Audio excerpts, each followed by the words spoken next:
Paz de Cristo, amor de Maria e o carinho de São José.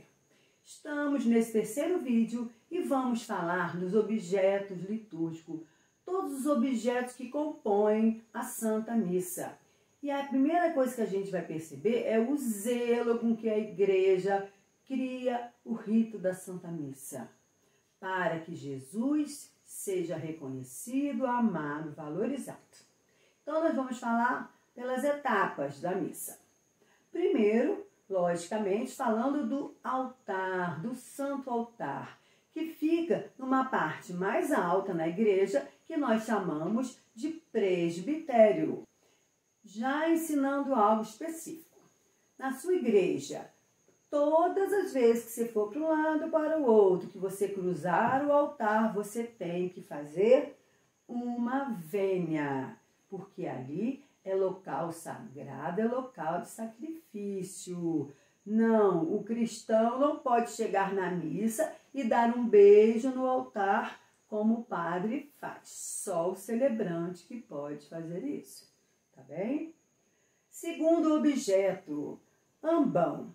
O ambão é exatamente o objeto que fica também no presbitério para as leituras. Leitura da palavra, salmo e evangelho. Nesse ambão, você normalmente vai ter um livro que nós chamamos de lecionário. Esse livro, como o próprio nome já soa, são as leituras, salmo e evangelho daquele dia. Então, o lecionário já fica no ambão para que o leitor se aproxime. Em dias festivos, há um outro livro que entra na procissão de entrada, chamado Evangeliário. Também, como o próprio nome sugere, são as leituras do Santo Evangelho, que vão ser proclamadas com mais pompa, digamos assim, porque terá esse outro livro. Então, lecionário das leituras em geral, evangeliário, o Evangelho. E há um terceiro livro, que nós chamamos de missal. O missal contém todo o rito da missa. Ele contém as orações da coleta, de oferta, final e a oração eucarística, onde ele é colocado no altar. Esses são os 3 livros utilizados na Santa Missa. Vamos agora falar dos objetos que fazem parte da procissão de entrada. Primeiro objeto, a cruz processional. Junto com a cruz processional, vão ao lado 2 tochas, também processionais. A cruz, na verdade é o crucifixo, ela adentra a igreja na frente de toda a procissão, padre, bispo, ministro, acólito, ela é sempre a primeira. Enquanto a cruz processional estiver se encaminhando, nós devemos também fazer uma vênia para a cruz de Cristo. E a cruz processional entra e ela se dirige para o presbitério. Prestem muita atenção. Se na sua igreja houver um crucifixo na parede, de frente para a Assembleia, mas a cruz que já fica no altar de frente para o padre, essa cruz processional é guardada. Ela entra e ela é guardada na sacristia. Caso na sua igreja, por exemplo, tenha uma imagem de São José de frente para o povo e só há a cruz do altar, aí sim essa cruz processional ela é posta no presbitério para ficar de frente para a Assembleia. Nunca 3 cruzes, entendeu? Essa tocha processional, ela vai entrar com a cruz e depois ela vai ser utilizada na oração eucarística. A gente já vai ver isso. Há também 2 objetos muito importantes para a espiritualidade da liturgia. É o turíbulo e a naveta. Ambos só são utilizados em missas festivas de preceitos, onde se incensa o altar. Por exemplo, na festa da padroeira, incensa-se também a imagem da padroeira daquela igreja. Eu estou falando no feminino, porque da minha igreja é Nossa Senhora Rainha dos Apóstolos. A naveta é onde fica esse incenso e ele vai sendo colocado, tirado da naveta aos pouquinhos, conforme as necessidades, sendo colocado no turíbulo. Olha que coisa bonita, gente! Quando o padre incensa o altar, nós cremos, a liturgia da igreja crê que as nossas orações estão sendo elevadas ao céu. Esse é o sentido de termos essa fumaça do incenso. Tem uma música que canta: como a fumaça do incenso chega a ti, a minha oração. A oração que vem, do nosso coração. Então é uma cerimônia muito bonita e importante.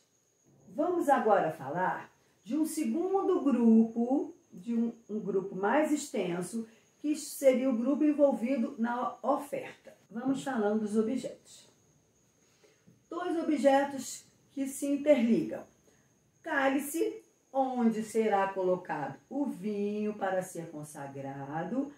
Âmbola, onde será colocada as espécies para serem consagradas também. A patena, que é um pratinho onde fica a hóstia maior, que o padre vai consagrar para que toda a assembleia veja. A hóstia maior só tem esse objetivo, para que seja visível aquele ato de consagração para toda a assembleia. A âmbula pode ser chamada também de cibório. Lembra que eu falei da credência?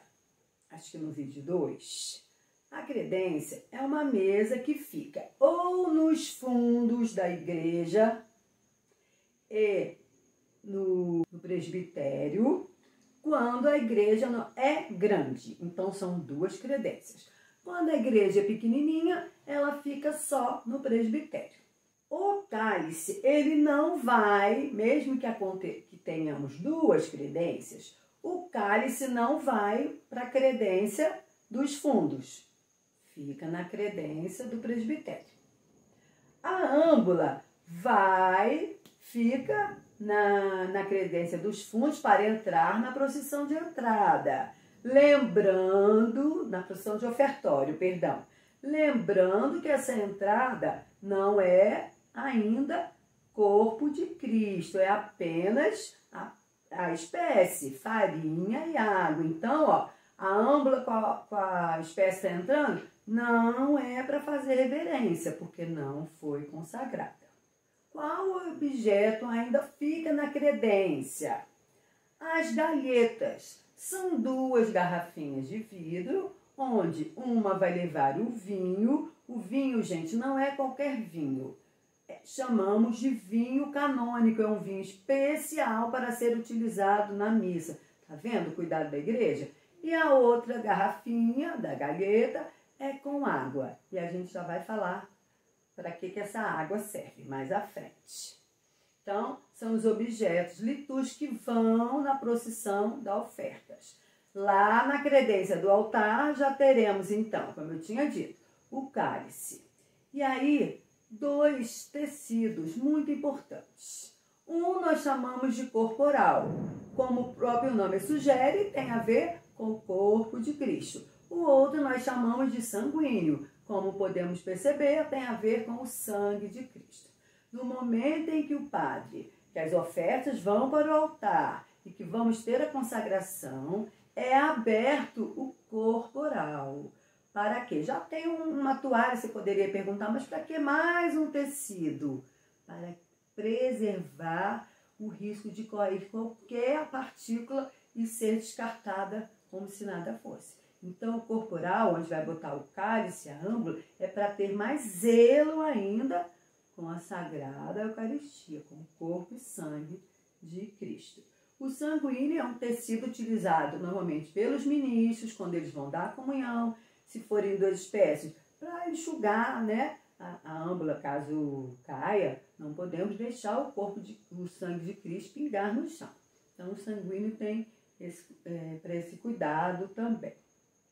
Há um objeto que eu não conhecia, que eu fui conhecer aqui em Goiânia, chamado colher para cálice. Vocês estão vendo aqui a imagem, mas eu já vou falar a forma prática que ela é utilizada. Na comunhão, nós vamos ter a consagração na oração eucarística. Tem aquele rito de oração eucarística, o santo, e aí vai acontecer a transubstanciação, aquela mudança de substância. Lembra, gente? A matéria é farinha, água e vinho. A substância não é mais pão, não é mais vinho, é o corpo e sangue de Cristo. Porque Jesus Cristo falou assim: este é o meu corpo. Em nenhum momento na Santa Ceia ele disse: este representa o meu corpo. Fazer isso em memória de mim. Então, todos os dias que celebra-se uma missa, está renovando essa memória que Cristo morreu por nós e se ofereceu em corpo, sangue, alma e divindade. E aí, nesse momento muito sublime, a gente utiliza o carrilhão. O carrilhão é um objeto sonoro, né? Eu gosto de fazer tling, em que o coroinha ou o acólito toca e a gente é chamada a atenção, é desperto que aquele é o momento de profunda adoração.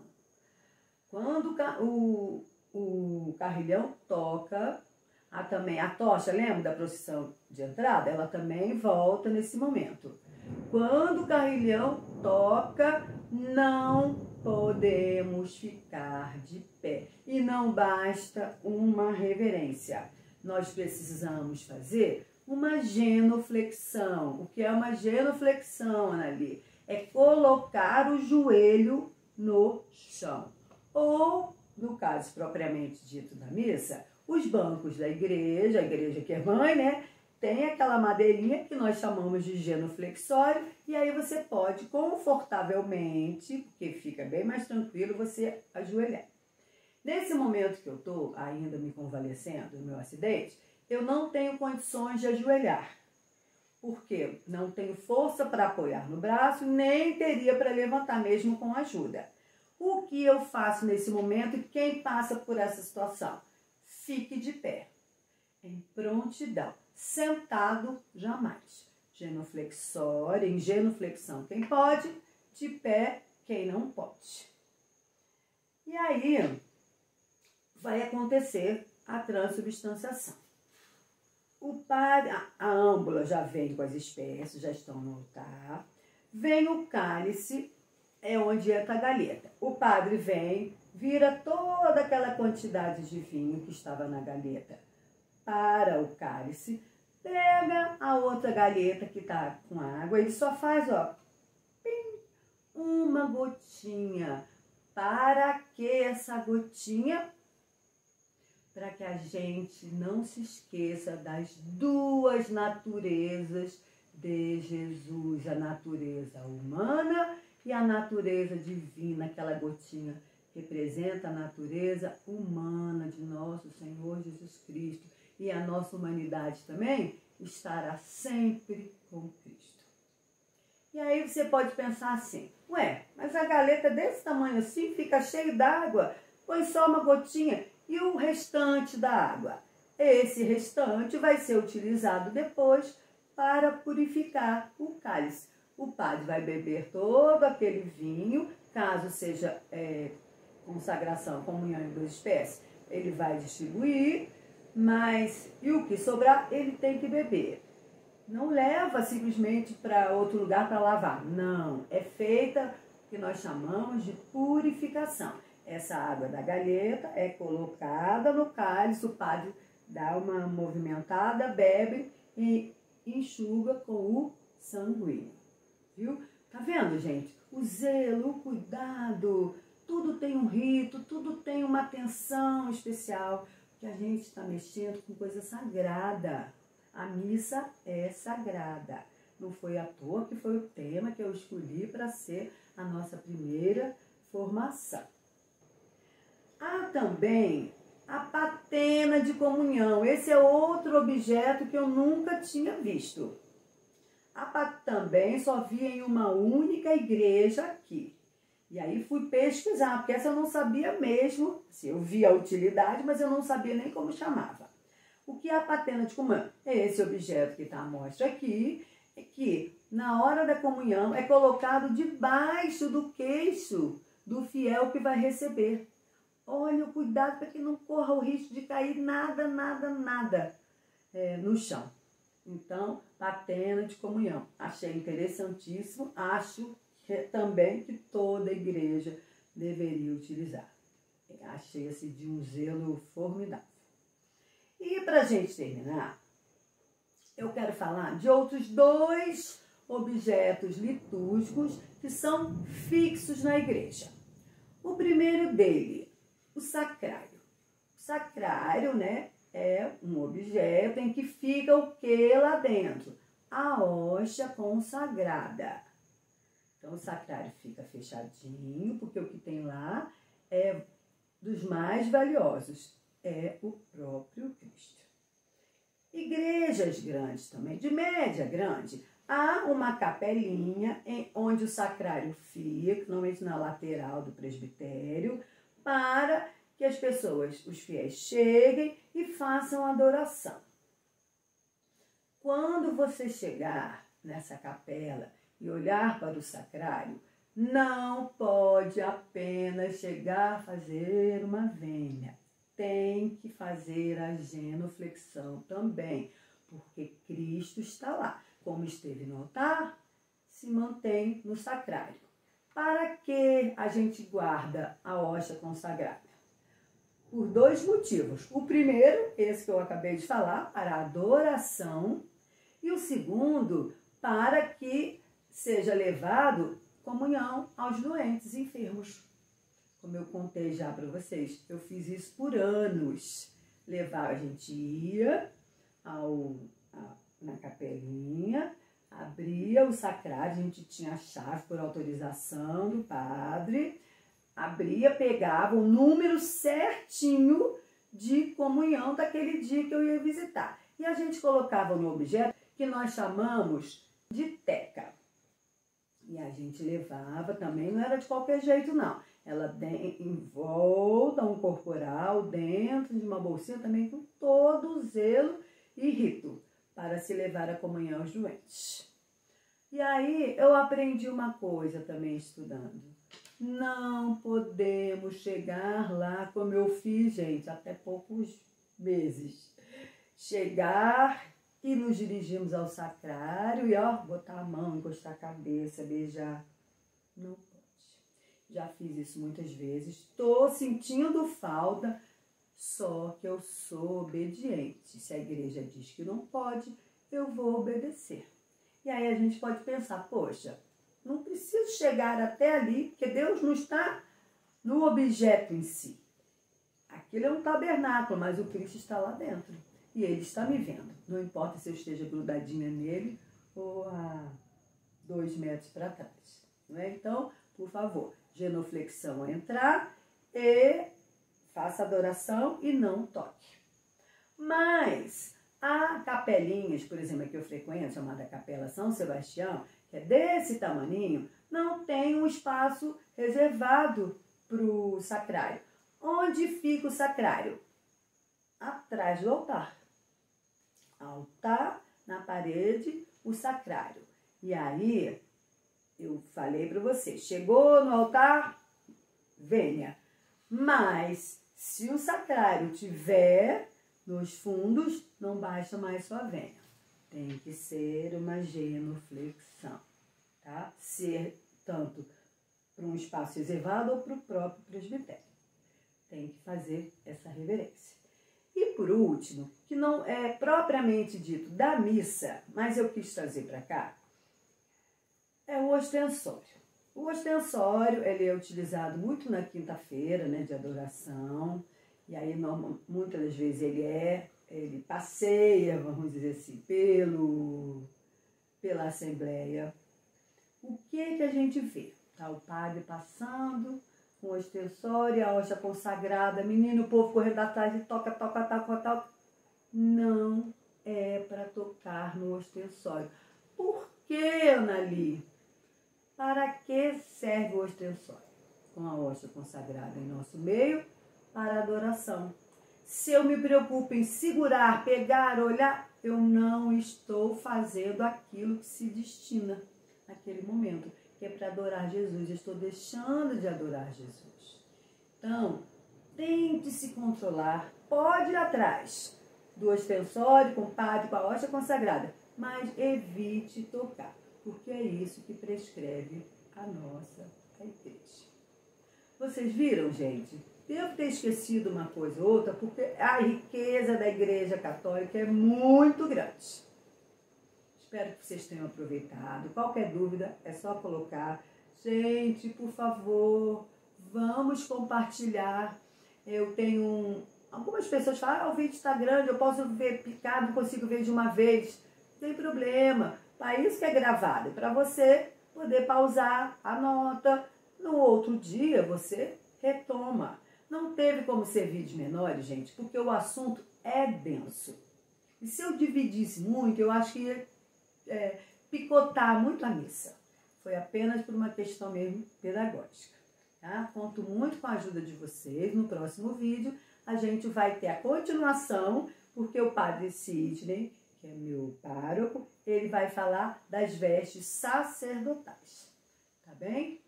Muito obrigada por estar comigo até aqui. Deus o abençoe. Nossa Senhora de Lourdes, porque o dia que está sendo postado é o dia de Nossa Senhora de Lourdes. Proteja você e sua família. O Senhor esteja conosco, Ele está no meio de nós. Pela intercessão de Nossa Senhora de Lourdes, abençoe-os o Deus que é Pai, Filho e Espírito Santo. Amém.